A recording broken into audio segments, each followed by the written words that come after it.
किसी मुसलमान का पता चले कि ये मक्का छोड़ रहा है तो उसको पकड़ ले और जुल्म सितम का निशाना बनाए, इसलिए छिप छिपा कर निकलते थे मुसलमान। वो तो एक थे जो छिप कर नहीं बल्कि ऐलान करके चले थे। वो कौन थे?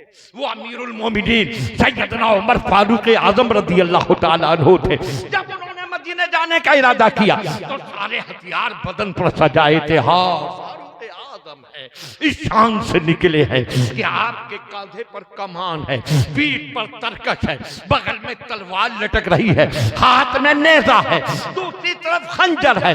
पूरे हथियार सजाकर हरम में आए थे, काबे का तवाफ किया था। तवाफ करने के बाद जहां मक्के की फसादी पार्टी बैठी थी, वो जालिम और जाबिर लोग जो मुसलमानों के खून के प्यासे थे, जहां बैठे थे वहां पहुंचे और कहा, ए मक्के के काफिरों सुनो, आज उमर जा रहा है मक्का छोड़कर मदीना। पिलाया है किसी की मां ने दूध तो आए उमर का रास्ता रोके। सुभान अल्लाह, वाह वाह वाह वाह। बोल दीजिए जरा, बोलिए, है कोई हिम्मत वाला? हाँ उठो, जो अपनी बीवी को बेवा बनाना चाहता हो उमर का रास्ता रोके, जो अपने बच्चों को यतीम बनाना चाहता हो वो उमर के सामने आए। सीरत की किताबें बताती है, तारीख बताती है कि उमर गरज रहे थे तो ऐसा लग रहा था कि बकरियों के रेवड़ के सामने कोई शेर गरज रहा है। बेशक, सुभान अल्लाह, माशाअल्लाह। की हिम्मत रही तो उमर का रास्ता रोके इस शान से चले थे मदीने की तरफ। मगर बाकी सारे मुसलमान छिप छिपा कर निकले थे। हजरत सुहैब भी छिप कर निकले। उनकी तीर अंदाजी मशहूर थी, ऐसे निशाने बाज थे कि कोई तीर निशाने से खता नहीं करता था। सब में मशहूर था मक्के और आसपास की बस्तियों में कि तीर चलाने में कोई सुहैब का मुकाबला नहीं कर सकता। उन्होंने तीरों से भरा हुआ तरकश अपनी पीठ पर लटकाया, कमान कांधे पर रखी और मक्के से छिपकर निकल पड़े मदीने की तरफ। मगर मक्के वालों को सुराग मिल गया, सुहैब चले गए। मक्के के काफिर दौड़े थे, हजरत सुहैब का पीछा किया और मक्के से कुछ दूरी पर घेर लिया हजरत सुहैब को। अल्लाह। हजरत सुहैब रुक गए। क्या चाहते हो?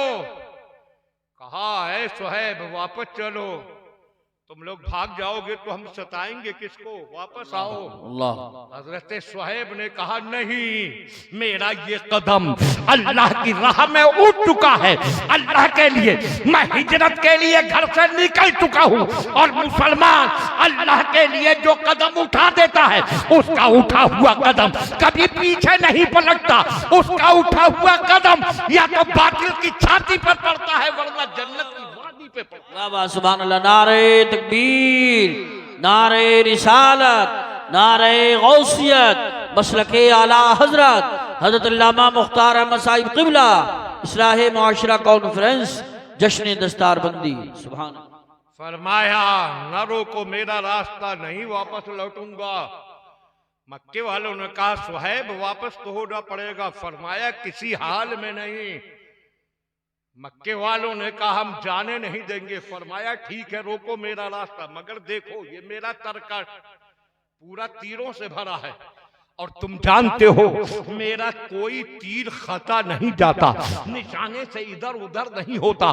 सुनो, मेरे तरकश में जितने तीर हैं इतने तुम में से मैं मार लूंगा, उसके बाद तुम्हारे कब्जे में आऊंगा। अब पता नहीं कि तुम में कौन कौन मारा जाए, बाद में चाहे मेरे बदन के टुकड़े कर देना, मगर जितने तीर हैं इतने तो मार गिराऊंगा। रोको रास्ता, जिसकी जिंदगी होगी बचेगा, वरना मेरे हाथों मारा जाएगा। और कहा, अगर तुम चाहो तो एक सौदा कर लो। मक्के वाले बोले, कैसा सौदा? कहा, मुझे मदीने जाने दो। ये देखो मेरे पास इस तरकश, तीरों से भरे तरकश और कमान के सिवा कुछ नहीं। तुम जानते हो मैंने कितनी दौलत जमा की थी, देखना मेरे पास मैं एक दौलत का हिस्सा भी लेकर नहीं जा रहा, कोई माल लेकर नहीं जा रहा। मैं सारा माल अपने मकान के आसपास कहीं मक्के में छिपा कर जा रहा हूँ। तुम ढूंढोगे तो नहीं मिलेगा, लेकिन अगर तुम मेरा रास्ता छोड़ दो तो मैं अपनी सारी दौलत का पता तुम्हें बता दूं। क्या बात है, वाह वाह वाह वाह वाह वाह वाह। सोचो, सुभान अल्लाह, सुभान अल्लाह। जिंदगी भर की कमाई का सवाल, वाह, वाह, वाह। मगर हजरत सुहैब कह रहे हैं मेरी सारी दौलत ले लो मगर मुझे मदीने चले जाने दो, इसलिए कि मदीने जाने का हुक्म मेरे आका ने दिया है। मक्के वालों ने मशवरा किया और फिर कहा सुहैब सौदा हमें मंजूर है, हमें अपनी दौलत का पता बताओ, तुम मदीने चले जाओ। हजरत सुहैब ने अपनी दौलत का पता बताया, वो लोग लौट गए। हजरत सुहैब मदीने की तरफ चले और जब आका की बारगाह में पहुंचे तो सुनो ईमान वालों सुनो, ए सुन्नियों सुनो, मसलक के आला हजरत वाले सुनो, और 2 नंबर के लोग हों दूर से तो वो भी सुने। जैसे ही सरकार की बारगाह में पहुंचे, ये सौदा हुआ था मक्के के पास किसी जगह पर, सैकड़ों मील का बीच में फासला, और उस वक्त में न मोबाइल था, न वायरलेस था, न इधर से उधर बात पहुंचाने का कोई और जरिया था। मगर जैसे ही आका की बारगाह में पहुंचे, सरकार मुस्कुराए, इरशाद फरमाया सुहैब तुमने बहुत सस्ता सौदा कर लिया, अपनी दौलत दे दी और अल्लाह से जन्नत हासिल कर ली। सुभान अल्लाह, माशाअल्लाह माशाअल्लाह, बहुत। कहाँ की बात यहाँ कैसे पता? वहाबी देवबंदी तो ये पढ़कर ही उनके कलेजे फटने लगते हैं। कहा वो कहते हैं दीवार पीछे की खबर नहीं, और यहाँ ये आलम है कि सैकड़ों मील दूर जो कुछ हुआ आका देख रहे हैं, और ये तो फिर वही की बात थी। सरकार की तो शान ये है कि मदीने में जलवा फरमा है मगर पूरी कायनात को देख रहे हैं, और उनसे कुछ छिप भी कैसे सकता है। आला हज़रत इमाम अहले सुन्नत इमाम अहमद रज़ा फरमाते हैं और कोई गैब क्या तुमसे निहा हो भला, जब ना खुदा ही छुपा तुम पे करो रो। सुभान अल्लाह माशाअल्लाह। अरे कब बोलोगे सुभान अल्लाह? सब मिलकर बोल दीजिए सुभान अल्लाह। हाँ, और फिर मिलकर बोलिए सुभान अल्लाह। सुभान अल्लाह। सुभान अल्लाह कहने में तो होंठ चलाना पड़ते हैं। नोट तो नातखानों के लिए रखिए मगर होंठ तो उलमा के लिए भी इस्तेमाल कर लीजिए। फिर मिलकर बोलिए सुभान अल्लाह। सुभान अल्लाह। अब देखो हजरत सुहैब ने अपनी सारी दौलत देकर मदीने का रास्ता इख्तियार किया अपने ईमान को बचाने के लिए। बेशक दुनिया की जितनी दौलतें हैं, जितनी नेमतें हैं, सबसे बढ़कर दौलत और नेमत का नाम है ईमान। बेशक बेशक। कारी रफीस हसन साहब, अरे आप ही सबसे बुजुर्ग यहाँ बैठे, तशरीफ रखिए। चलिए, हाँ, अब देखें कितना बड़ा एहसान।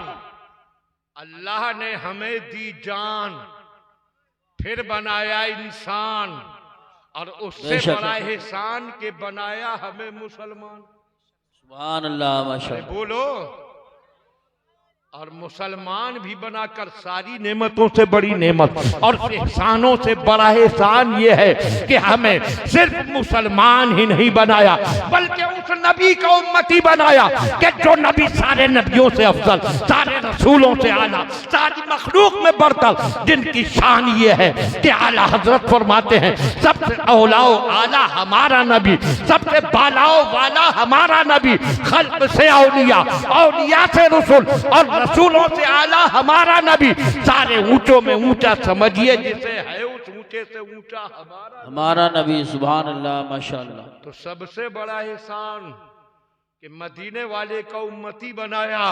बेशक। तो उसने हमें जिंदगी दी, हमें इंसान बनाया, मुसलमान बनाया, और गुलामे महबूबे रहमान बनाया, रसूल कौनैन का उम्मती बनाया। तो रब ताला फरमाता है कैफ तकफुरून बिल्लाहि व कुंतुम अमवातन फअहयाकुम, तुम अल्लाह का इनकार कैसे करोगे, तुम बेजान थे, तुम्हें जिंदगी अता फरमाई। बेशक बेशक। सुभान अल्लाह। और जिंदगी देना उसी का काम। कितने कितने मालदार लोगों के बच्चे बड़े से बड़े हॉस्पिटलों में एडमिट होने के बावजूद भी दम तोड़ जाते हैं। है किसी की ताकत के जिंदगी बचा ले? जिंदगी देना उसी का काम, जिंदगी बचाना उसी का काम।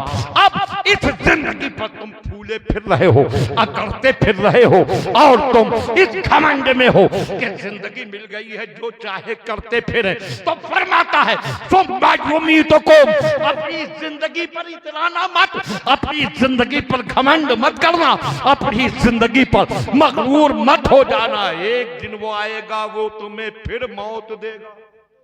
बेशक बेशक। बोलो मुसलमानों, यहाँ से वहां तक सब बोलो, एक दिन मौत आना है कि नहीं? बेशक आना। बोलिए, सब बोलिए, फिर बोलिए, आएगी कि नहीं? कभी न कभी तो आएगी। जी जी। बच नहीं सकता कोई मौत से। और मौत, किसी मरने वाले से पूछो कि मौत के वक्त उसका हाल क्या होता है। एक आदमी को खुदा ना करे, खुदा ना करे, खुदा ना करे, हमारी दुआ है कि हर सुन्नी मुसलमान महफूज रहे। अगर किसी को कैंसर हो जाए और जब डॉक्टर डिक्लेयर कर दे कि इसको कैंसर है, तो रातों की नींद उड़ जाती है जी, ये बात। खाना पीना छूट जाता है, सब कुछ भूल जाता है। फिर सोचो कि जब मौत के जिंदगी के दरवाजे पर दस्तक देती होगी और जब निगाहों के सामने मौत के मंजर आते होंगे और मौत के दरवाजे पर कदम रखने से पहले जब आदमी को एहसास होता होगा कि अब मैं मरने वाला हूं, तो उस वक्त उसका हाल क्या होता होगा। जी जी। उस वक्त उसको ये भी याद आता होगा, सोचता होगा लम्हों में, सेकंडों में उसके दिमाग के स्क्रीन पर कैसे कैसे ख्यालात आते होंगे कि अभी थोड़ी देर के बाद मेरी रूह बदन से निकल जाएगी, फिर मेरे प्यारे बच्चे मेरी निगाहों से छिप जाएंगे, मैं अपनी बीवी को न देख सकूंगा, दोस्तों के साथ मौज मस्ती न कर सकूंगा, मैं अपने ताल्लुकात के हवाले से कुछ भी न कर पाऊंगा, रिश्तेदारियां छूट जाएंगी, मेरी ये दौलत यही रह जाएगी, ये इतना बड़ा मकान जो मैंने इतनी मेहनत से बनाया ये छूट जाएगा। और फिर ध्यान आता होगा कि पहुंचूंगा कब्र की कोठरी में। जी जी बेशक। सोचिए उस वक्त हालत होती क्या होगी। मौत से पहले जिंदगी पर इतराता फिर रहा है, रब को भूल गया, गुनाह गुनाह गुनाह, बुराइयां बुराइयां बुराइयां। आलम यह है न दीन से कोई वास्ता, न नमाजों से ताल्लुक, न रोजों से मतलब, न अल्लाह और रसूल के अहकाम पर अमल करने से कोई मतलब। डूब गया गुनाहों में, हर वक्त लिए बैठा है मोबाइल, एक एक सेकंड का गुनाह फरिश्ते लिख रहे हैं, कितने अंबार तू जमा कर रहा है। आज आलम ये है मुसलमान गुनाहों में डूब कर रह गया। ये मोबाइलों पर तरह तरह की मूवियां देखना, गंदी फिल्में देखना, ये सब कुछ गुनाह पर गुनाह। और इसके अलावा देखो तो कितने मुसलमान शराबों के आदी। समाज में शराब इतनी घुस चुकी कि हदीस पाक में आया है, अन अब्दुर्रहमान इब्न अज़हर रज़ियल्लाहु ताला अन्हु क़ाला कान्नी अंज़ुरु इला रसूलिल्लाहि सल्लल्लाहु ताला अलैहि वसल्लम इज़ उतिया बिरजुलिन क़द शरिबल ख़मर फ़क़ाल इद्रिबूहु। हज़रत अब्दुर्रहमान इब्न अज़हर कहते हैं, मुझे लग रहा है कि जैसे आज भी मैं उस मंजर को देख रहा हूँ और आज भी सरकार का जलवा मेरे सामने है। आका तशरीफ फरमा है, सहाबा हाजिर है, इतने में एक आदमी को पकड़ कर लाया गया। सुन मेरी कौम के नौजवान सुन, लाया गया एक आदमी को पकड़ कर। क्यों पकड़ कर लाया गया? कद शरिबल खमर, उसने शराब पी थी। अल्लाह तवज्जो फरमा। जी जी जी, बहुत अच्छा। इस्लाही गुफ्तगू में जाहिर है कि वो दिलचस्पी तो नहीं होती, मगर आप हजरात भी नहीं ताबुन करेंगे तो बात कैसे बनेगी। शराब पी थी, पकड़ कर लाया गया। आका ये कलमा पढ़ने वाला है, ये मुसलमान है, इसने शराब पी थी। सुन है मेरी कौम के नौजवान सुन है मुसलमान सुन, वो नबी जो रहमतुल लिल आलमीन है, जिनकी शान ये है कि दुश्मनों की तकलीफ पर भी उनका दिल तड़प जाता था।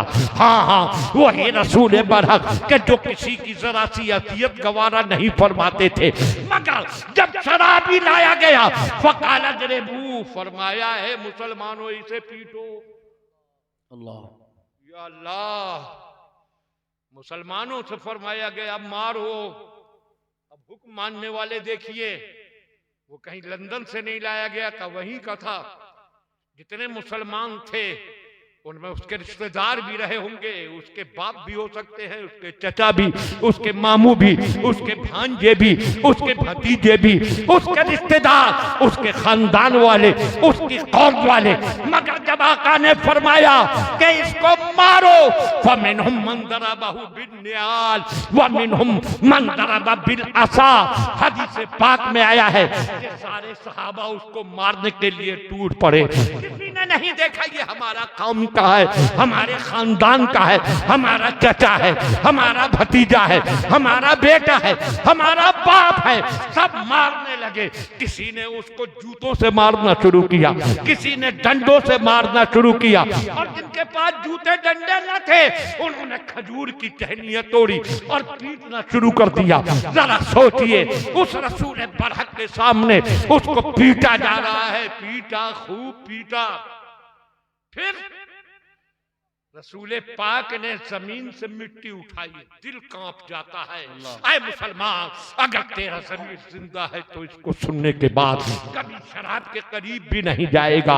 हदीस पाक में है, फिर सरकार ने जमीन से मिट्टी उठाई और उसके चेहरे पर मार दी, ताकि कयामत तक के मुसलमान को ये सबक मिल जाए कि जिसके मुंह पर रसूल खाक डाल दे उसे रहमत और बरकत कहां से मिले। जी बेशक बेशक, क्या कहने हैं। जरा सोचो। और इतना ही, ये तो दुनिया का हाल।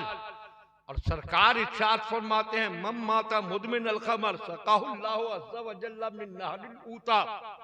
सरकार ने इरशाद फरमाया, जो शराबी मरेगा अल्लाह उसको नहरे ऊता में से पिलाएगा। नहरे ऊता, अल्लाह। जरा नाम दोहराइए ताकि एक दूसरे को फिर बताते भी रहे। नहरे ऊता, कौन सी नहर? सब जोर से बोलिए। याद नहीं होगा जब तक कहलवाऊंगा।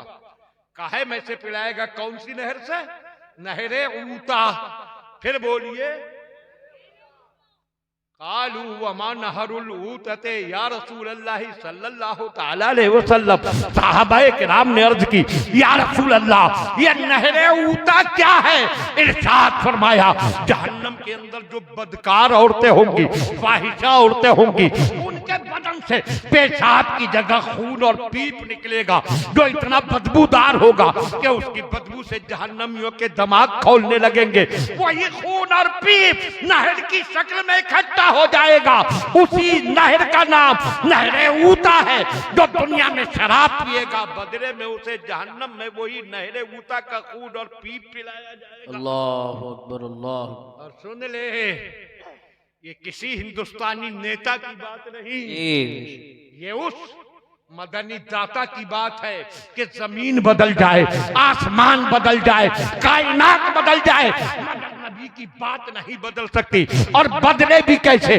कि वो जबान की बात है, जिस जबान के बारे में आला हजरत कहते हैं, वो जबान जिसकी हर बात, वो जबान जिसको सब कुन की कुंजी कहे, उसकी नाफिज हुकूमत पे लाखों सलाम।